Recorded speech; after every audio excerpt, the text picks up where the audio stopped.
మంచి చెడు అలవాట్లను మనం ఎలా గుర్తించాలంటారు అసలు? మంచి చెడు అలవాట్లు అని అంటే ఒక్కటి చెప్తున్నాను, అదే మెయిన్గా సక్సెస్ఫుల్ ఎవరు ఉన్నారు మార్కెట్లో అంటే డబ్బు పరంగానే కాకుండా కూడా రైట్, ఏ జబ్బు రాకుండా ఆరోగ్యంగా ఏ విధంగా ఉన్నారు, వాళ్ళు హ్యాపీగా ఎలా ఉన్నారు, రైట్, వాళ్ళు బెడ్ మీద లేరు, రైట్, పడుకొని లేరు, లేదా అనారోగ్యంగా లేరు, హైజీనిక్గా ఉన్నారు, రైట్, వాళ్ళ లైఫ్లో వాళ్ళు అంటే రీసెంట్గా మీకు అది తెలిసే ఉంటుంది, వన్ ఆఫ్ ది కంపెనీస్ చాలా పెద్ద ఇన్ఫ్రాస్ట్రక్చర్ కంపెనీ, ఆ కంపెనీ యజమాని ఎప్పుడైతే తన రిటైర్మెంట్ స్టేజ్ వచ్చిందో, రిటైర్మెంట్ చేసినప్పుడు ఆల్మోస్ట్ తన అకౌంట్లో కొన్ని వందల అన్క్లెయిమ్డ్ లీవ్స్, అంటే తను లీవ్ తీసుకోకుండా పనిచేశాడు. అన్క్లెయిమ్ అంటే తను వెళ్ళేటప్పుడు దగ్గరగా తను ఒక 2 సంవత్సరాల సాలరీ తన లీవ్స్ ఏవైతే ఉన్నాయో ఆ లీవ్స్ అంతా కూడగడితే తనకు 2-3 ఆల్మోస్ట్ ఒక 1-2 ఇయర్స్ సాలరీ తనకి వచ్చింది. అంటే ఇది ఒక బెస్ట్ హ్యాబిట్. అంటే మీరు అనారోగ్యంగా ఉన్నారు అని అంటే మీ జాబ్ పర్ఫామ్ చేయలేరు, మీ వర్క్ పర్ఫార్మెన్స్ ఉండదు, మీ ప్రొడక్టివిటీ ఉండదు, మీ పర్ఫెక్షన్ ఉండదు మీరు చేసే పనిలో. ఆ పనిలో ఒక పిహెచ్డి లెవెల్ వరకు వెళ్ళలేరు. ఏదైతే లెవెల్లో మనం ఒక మీడియాకర్గా అంటే అందరూ గుంపులో గోవిందాలనే పర్ఫార్మర్గా, యావరేజ్ పర్ఫార్మర్గా ఉంటారు, కానీ ఒక సూపర్ డూపర్ పర్ఫార్మర్గా మీరు ముందుకు వెళ్ళలేరు. So that is a main reason అనమాట. అంటే మీరు అవి అబ్జర్వ్ చేయాలి పిల్లల్లో, పెద్దల్లో. పిల్లల దగ్గర ఎలాంటి అలవాట్లు చేయించాలి, వాళ్ళ మెచ్యూరిటీ ఎలా డెవలప్ చేయాలి, రైట్. మార్నింగ్ లేవగానే డిసిప్లిన్ ఒకటి ఎలా, డిసిప్లిన్ ఈజ్ అగైన్ ఒక అలవాటు లాంటిది. పొద్దున్న లేవగానే 6 o'clock లేవగానే వాళ్ళు వెళ్ళి బ్రష్ చేసుకోవాలి, తర్వాత స్నానం చేయాలి, రైట్, దాని తర్వాత బ్రేక్ఫాస్ట్ చేసుకోవాలి, దాని తర్వాత వాళ్ళు స్కూల్ బుక్స్ సర్దుకోవాలి, డ్రెస్ వేసుకోవాలి, స్కూల్కి బస్ ఎక్కాలి, టైంకి స్కూల్కి వెళ్ళాలి, తర్వాత లంచ్ టైంలో పీరియడ్స్ అని first period, second period, third period, tea break, snack break, తర్వాత లంచ్, ఇవన్నీ ఒక అలవాట్లు, ఇవన్నీ ఒక discipline. Discipline is also a part of the habit. Discipline అంటేనే ఒక habit. Best of the best example. Jaganmohan garu, అసలు మామూలుగా మనం చూసుకున్నట్లయితే మంచి అలవాటు కంటే చెడు అలవాటుకే ఎక్కువగా ప్రభావితం అవుతూ ఉంటారు. అలా ఎందుకంటారు అసలు? బేసిక్గా ఈ ప్రక్రియ అంతా ఒక ఆలోచనతో స్టార్ట్ అవుతుందండి. మనం ఒక మూవీ చూసినా, లేదా ఒక గ్రూప్ని కలిసిన, ఒక ఫ్యామిలీని మనం ఎదురైనా, రైట్, ఇక్కడ ఆ దాంట్లో జరిగే ఏవైతే యాక్టివిటీస్ ఉంటాయో, వాళ్ళ మాటలు కానీ, వాళ్ళ చేతలు కానీ, వాళ్ళ బిహేవియర్ కానీ ఏదైతే ఉంటుందో దాంట్లో తెలియకుండా మన మీద ఒక ప్రభావం పడుతూ ఉంటుంది. ఫర్ ఎగ్జాంపుల్ ఒక సినిమాని తీసుకుందాం.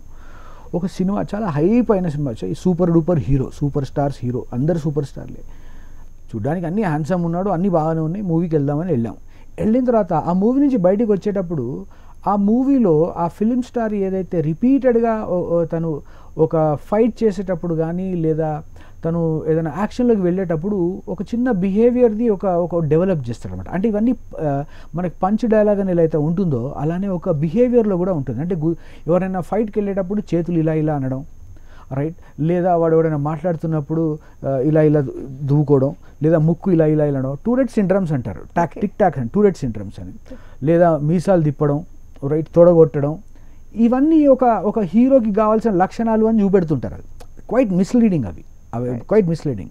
అది నార్సిసిస్టిక్ పర్సనాలిటీ డిజార్డర్ అంటారు మా దాంట్లో. అది మనం డెవలప్ చేసుకుని, అంటే అది ప్రతి ఒక్క హీరో ఒక క్యారెక్టర్ ఏదైతే ఉంటుందో that it self is a personality disorder, right. అక్కడి నుంచి ఏదైతే డామినేటింగ్, హ్యూమిలియేటింగ్, అందరినీ తొక్కేయాలి, అందరినీ అణిచివేసేయాలి, నేను ముందుకెళ్ళి గుద్దేయాలి, గోడలు గుద్దేయాలి, నేను కిటికీలు బలగొట్టాలి, చెప్తున్నాను డోర్స్ బలగొట్టాలి అనే మెంటాలిటీ ఏదైతే ఉంటుందో అది క్వైట్ మిస్లీడింగ్. అయితే ఈ మూవీ చూసిన వాళ్ళు బయటకు వచ్చినప్పుడు ఎలాంటి ప్రభావం ఉంటుంది వాళ్ళకి, వాడు వచ్చే ప్రతి ఒక్కడు వాడి నడకలో మార్పు వచ్చేస్తుంది, వాడి మాటలో వచ్చేస్తుంది. ఆ 100 రూపీస్ ఏదైతే పే చేస్తారో ఆ అలవాటుని మైండ్లోకి తెచ్చేసుకుంటారు, 100 రూపాయలు ఇచ్చి కొనుక్కుంటారు. అంతటితో సరిపోదు. దీన్నే బ్యూటిఫుల్గా ఏమంటారంటే వాచ్ యువర్ థాట్స్. మన ఆలోచనలు ఏవైతే మనకు వస్తుంటాయో దాన్ని ఆహ్వానించే దగ్గర మనం చాలా జాగ్రత్త పడాలి. ఎందుకంటే ఆ థాట్స్ మనకి ఏవైతే డెవలప్ అవుతుంటాయో ఆ థాట్స్ నుంచి మనకు వర్డ్స్ అవుతాయి. అక్కడి నుంచి ఆ థాట్స్, ఆలోచనలు ఏవైతే వస్తుంటాయో అక్కడి నుంచి మన మాటలు కూడా మొదలవుతాయి. అక్కడి నుంచి నేను ఇదే విధంగా మాట్లాడాలి, రైట్, ఈ వర్డ్స్ ఒకటి ఫామ్ అవుతాయి. ఈ వర్డ్స్ నుంచి యాక్షన్ కూడా ఫాలో అవుతుంది. ఒక వర్డ్ ఒకటి ఆగిపోదు అక్కడ వరకు. ఫస్ట్ అంటారు కదా, watch your thoughts, right, and that become your words. Watch your words and those words become your action, and watch your action, that becomes your habit. ఆ యాక్షన్ ఏవైతే ఇది రిపీటెడ్గా ఏవైతే చేస్తుంటావో ఇది ఒక హ్యాబిట్, ఒక అలవాటు లాగా అయిపోతుంది. And watch your habits, that becomes your character. And watch your character, that becomes your destiny, నీ ఫైనల్, నీ ఎండ్ పాయింట్. అంటే ఎక్కడి నుంచి స్టార్ట్ అయింది, నీ ఆలోచనతోనే స్టార్ట్ అయ్యి అదే నీ మాట అయిపోయింది, నీ మాట తర్వాత నీ యాక్షన్, నీ పని అయిపోయింది. నీ పని అయిపోయిన తర్వాత నీ అలవాటుగా మారింది. ఆ అలవాటు మన తర్వాత నీ గుణంగా మారింది. నీ గుణం వచ్చేసి నీ ఫైనల్గా నీ డెస్టినేషన్, నువ్వు ఏ ఊరికైతే టికెట్ తీసుకుంటున్నావో నువ్వు అక్కడ ఒక హీరోవా జీరోగా దిగిపోతున్నావు. నువ్వు ఫైనల్గా నీ ఒక్క ఆలోచన నిన్ను హీరో అయినా చేయొచ్చు, నిన్ను జీరో అయినా చేయొచ్చు. ఇదొక ప్రాసెస్, ఇదొక సైంటిఫిక్ ప్రాసెస్ చెప్తున్నాను. ఒక అలవాటు, చెడు అలవాట్లు మీరైతే ఈజీగా మనం అలవాటు చేసుకుంటామనేది. I come across lot of parents, చాలామంది వాళ్ళ ఇంటికి వెళ్ళగానే వాళ్ళ పిల్లలకి మన దేశం గురించి కానీ, దేశభక్తి పాటలు కానీ, శ్లోకాలు కానీ ఎన్నో ఉన్నాయి మన దేశంలో నేర్చుకోవడానికి, ఎన్నో ఉన్నాయి. కానీ ఇవాళ పేరెంట్ దగ్గరికి మీరు వెళ్తే దురదృష్టం ఏంటంటే వాళ్ళ పిల్లల్ని పిలిచి, నాన్న ఈ హీరో ఏమంటాడు చెప్పు, ఈ హీరో ఎలా దుంకుతాడు చెప్పు, ఈ హీరో కామెడీ ఎలా చేస్తాడు చెప్పు, ఈ హీరో ఎలా దొరుకుతాడు చెప్పు, ఈ హీరో ఎలా డాన్స్ చేస్తాడు చెప్పు. ఈ ఎంటర్టైన్మెంట్ ఒక ఇది ఉంది, కానీ చదువుకున్న తల్లిదండ్రులే ఇలాంటి తప్పులు చేస్తుంటారు. ఆ ఎదిగిన తర్వాత ఏమవుతుంది? ఆ మొక్క లెవెల్లోనే మీరు దానికి తప్పుదారి పట్టించారు.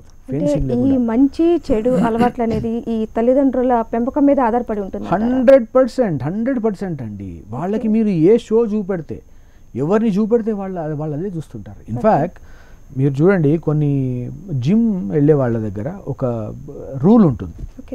జిమ్ వెళ్ళే వాళ్ళకు ఏవైతే బాడీ బిల్డింగ్ చేస్తుంటారో వాళ్ళకు ఒక కండిషన్, ఐ స్టిల్ రిమెంబర్. అంటే నేను ఇది ఒక 10-15 years బ్యాక్ స్టోరీ చెప్తున్నాను. నా మిత్రుడు చెప్పేవాడు, రవి అని, ఢిల్లీ నుంచి ఉండేవాడు. Is a body builder.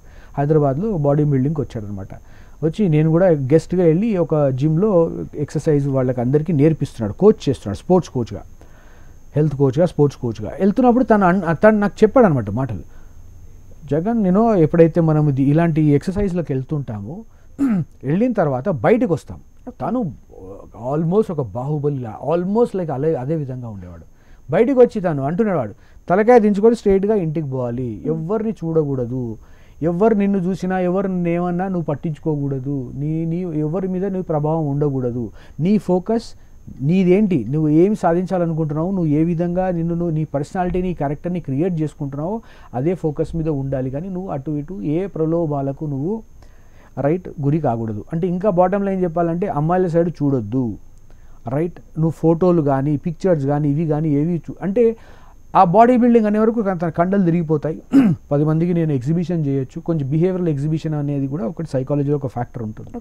అంటే నేను బండి మీద ఎలా పోతున్నాను చూడండి, నేను రోడ్డు మీద నేను ఎలాంటి డ్రెస్ చేసుకున్నాను చూడండి అని చెప్పి ఈ ఐడెంటిటీ క్రైసిస్ ఉన్న చాలామంది అనవసరంగా అట్రాక్ట్ కావడానికి ట్రై చేస్తుంటారు, ఇన్ఫ్లుయెన్స్ కావడానికి. అమ్మాయిలకు కానీ, పిల్లలకు కానీ, పెద్దోళ్ళు ఎవరికైనా సరే నేను ఎలా ఉన్నాను చూడండి అని బిహేవియరల్ ఎగ్జిబిషనిజం అంటారు. ఒక సంస్కారం డెవలప్ కాకముందే, అది సంస్కారంగా డెవలప్ కాకముందే అలవాట్లని ఆలోచనతోనే మనం సరియైన ఆలోచనలు ఆహ్వానించామనుకోండి, అప్పుడు మనం ఒక సంస్కారవంతుడిగా ముందుకెళ్తాం. That is the basic thing అనమాట.